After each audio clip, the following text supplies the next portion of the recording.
style. That means most people have a lifestyle, but there is no wealth style. So they're enjoying what we call lifestyle slavery. All right. So what that means is, the moment you have a lifestyle, you need to ask yourself, how am I going to fund it? There are two ways you can fund your lifestyle. You can fund it by sweat or by assets. So many a time, people fund lifestyle by sweating. I mean, they sweat it out. But this is it. The interesting thing about life is that the older you become, the more money you will need, but the lesser strength you have. You get what I just said now?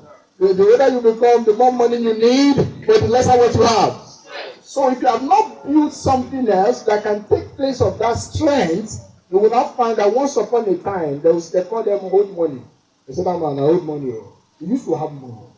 In our case, not be so. Yeah. So what we are saying is, these properties are designed. Wealth Island is a lifestyle funding real estate company.